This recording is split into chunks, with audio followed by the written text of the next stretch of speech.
নমস্কার বন্ধুরা, শুভ সকাল। আমার সকল বন্ধুদের জানাই স্বাগত। আশা করি আপনারা সকলেই ভালো আছেন, সুস্থ আছেন। আমিও ভালো আছি, আমার পরিবারের সকলেই ভালো আছে, সুস্থ আছে। এই যে সকাল সকাল রুটি করতে বসে পড়েছি। সব কাজ সেরে নিয়েছি, চান করে ফ্রেশ হয়ে এই যে সকালের টিফিনটা বানিয়ে নিচ্ছি। টিফিনটা বানিয়ে নিয়ে চলে এসেছি। আর এই যে আজকের টিফিনে রয়েছে গরম গরম রুটি, সাথে রয়েছে শনপাপড়ি আর কলা। শনপাপড়িটা না এরকম দলা হয়ে গেছে। টিফিন খাওয়ার পর মাম্মামের ড্যাডি গেছিলো দুধ আনতে। দুধ নিয়ে এসছে, আর দুধ আনার সাথে সাথে মাছও নিয়ে এসছে। এই যে একটা কাতলা মাছ নিয়ে এসছে, কাতলা মাছের ডিম হয়ে গেছে। তো ডিম তো মামার বাবু ভীষণই ভালোবাসে, আমরা সকলেই ভালোবাসি। আর কালকে কচুলতি কেটেছিলাম, সেটাকেই লবণ হলুদ দিয়ে ভাপিয়ে নিলাম। 6 পিস মতো মাছের পিস নিয়ে নিয়েছি। আর এই তো সাথে মাছের ডিমটাও নিয়ে নিয়েছি। এটাকে লবণ হলুদ মাখিয়ে, এই যে লবণ মাখিয়ে রেখেছি, এবার হলুদ মাখিয়ে এটাকে ভেজে নেব। আর বাকি মাছগুলো তুলে রেখে দিয়েছি। মাছ না 1 পিসের বেশি 2 পিস হলে আমার জন্য তো একদমই ভালো লাগে না। মামের ড্যাডি ভীষণই ভালোবাসে, তো তাই জন্য 2 পিস মতো একটু বেশি নিলাম। আর এই যে এদিকে লতিটাকে ভাপ দিয়ে রেখেছি। আর এটাকে না ভাপালেও চলতো, যদি গলা ধরে এই ভয়েতেই আমি লবণ হলুদ দিয়ে একটু হালকা ভাপিয়ে নিয়েছি। এটাকে সেরকম কিছুই দেবো না, শুধু পেঁয়াজ রসুন ফোড়ন দিয়েই বানাবো। আর এই যে মাছের তেল মাছ ভাজবো বলে তেলটা বসিয়ে দিয়েছিলাম, তো সেটাকেই গরম হয়ে গেছে। আর এদিকে এই যে হলুদটা মাখিয়ে নিচ্ছি মাছেতে। মাছটাকে এপিট উপিট করে একদম কড়া করে লাল করে ভেজে নিয়েছি। মাছটাকে এবার নেড়ে চেড়ে তুলে নেব। মাছ না একটু কড়া করে ভাজলে বেশ ভালোই লাগে। আর বাবুকে জিজ্ঞাসা করছিলাম, বাবু মাছ এনেছে ড্যাডি, তো ভাত কী দিয়ে খাবি? মাছ ভাজা রাখবো না এমনি সর্ষে বাটা দিয়ে বা এমনি ঝাল করব? তো বললো মা সর্ষে বাটা দিয়ে ঝাল করো।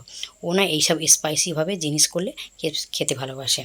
আর এই দিকে মাছের ডিমটাও তুলে দিলাম ভাজার জন্য।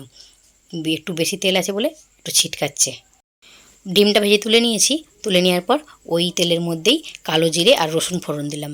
একটু নেড়েচেড়ে হালকা করে ভেজে নেব। ভেজে নেওয়ার পর কুচিয়ে রাখা পেঁয়াজটা তুলে দিচ্ছি। পেঁয়াজটা একটু বেশি করেই দেবো, দিয়ে একটু নেড়েচেড়ে ভেজে নেব। আর শুকনো লঙ্কা ফোড়ন দিলেও বেশ হতো, কিন্তু শুকনো লঙ্কা ফোড়নটা দিইনি, আমি কাঁচা লঙ্কা ব্যবহার করব বলে। পেঁয়াজটাকে একটু নেড়েচেড়ে ভেজে নিয়ে এই যে কাঁচা লঙ্কা তুলে দিয়েছি 4-5টা মতো।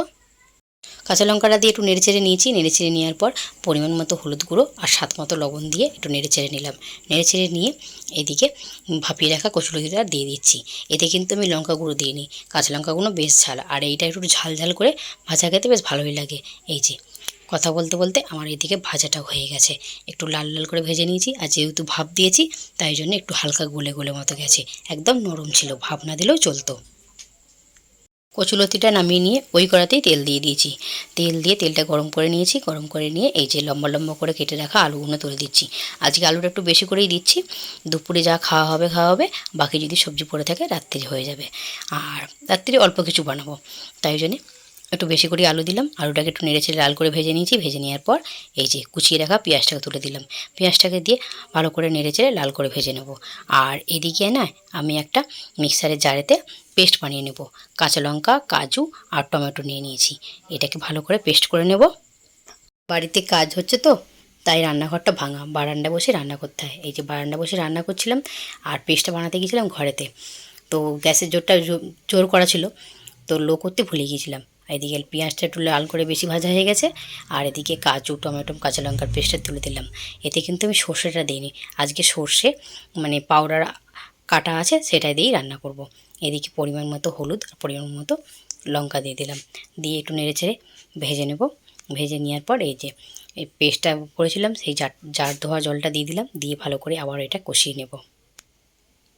ভালো করে কষিয়ে নিয়েছি। কষিয়ে নেওয়ার পর এই যে এর মধ্যেই আমি সর্ষেটাকে গুলিয়ে নিয়েছিলাম, সর্ষেটাকেও দিয়ে দিয়েছি। দিয়ে ভালো করে কষিয়ে নিয়েছি। কষিয়ে নেওয়ার পর এই যে জল দিয়ে দিলাম পরিমাণ মতো। আমরা যখন বাইরে থাকতাম মামসোনার ড্যাডি এরকম বড় বড় মাছ আনতো। বড় মাছ আনলেই আমি এরকম সর্ষে বাটা দিয়ে ঝোল করতাম। এই সর্ষে বাটা দিয়ে ঝাল বলো ঝোল বলো আমার কিন্তু ভীষণ ভালো লাগে। আর সেই ধারাটাই আমাদের বাবু পেয়েছে, বাবুও ভীষণ পছন্দ করে। আর এই যে আগে লবণটা দিয়েছিলাম না, দিতে হয়ে যাবে বলে, তাই জন্য এখন স্বাদ মতো লবণ দিয়ে দিলাম। লবণটা দিয়ে এই যে ভেজে রাখা মাছগুলোকে এক এক করে তুলে দিচ্ছি। মাছগুলোকে দিয়ে বেশিক্ষণ নয়, 5 থেকে 6 মিনিট ফুটিয়ে নেব। গ্যাসের ফ্লেমটা লো রাখবো, লো রেখে এটা ফুটিয়ে নেব। 5-6 মিনিট পর ঢাকনাটা খুলে নিয়েছি। এই যে সর্ষে বাটা দিয়ে মাছের ঝোলটা কিন্তু আমার রেডি হয়ে গেছে। দেখতেও যেরকম সুন্দর হয়েছে, খেতেও কিন্তু দুর্দান্ত হয় বন্ধুরা। রান্না করার সময় দেখেছি কী কী রান্না হয়েছে, তবুও চলুন একবার দেখে নিই। এই যে ভাতটা একদম তলায় পড়ে রয়েছে, একদম দুপুরের মতো ভাত করেছি। রাত্রিরে দুটো গরম ভাত ফুটিয়ে নেব। আর এই যে সাথে একটু পেঁয়াজ, লেবু আর শশা কেটে নিয়েছি। সাথে এই যে রয়েছে কচুলতি। এই রকম যদি খাবার থাকে না, আর কিছু লাগে না। আজকে কিন্তু দুটো খাবারই ভীষণ ভালো হয়েছে, দুটোই কিন্তু পছন্দের খাবার। এই যে সর্ষে বাটা দিয়ে আলু দিয়ে মাছের ঝোল, একদম গামা তো রেখেছি। আর এই যে সাথে একটু না তরমুজও কেটে নিয়েছি, ভুলে যাই তো, ওই জন্য আগে কেটে নিয়েছি। এখন বিকেল 5:30 মতো আরে বাজে। এই যে বেরিয়ে পড়েছি বাবুকে নিয়ে ক্লাসে যাব, ক্যারাটে ক্লাসে। আর মামকে টিউশনে দিয়ে এসেছি, মামের টিউশনের আন্টি মামকে দিয়ে যাবে। এখন আমরা আমাদের গলির রাস্তায় মেন রোডে উঠে ওখান থেকে টোটো নেবো। আর আজকের মতো ব্লগটা আমি এখানেই শেষ করছি। ভালো লাগলে লাইক, কমেন্ট, শেয়ার করার জন্য অনুরোধ রইল।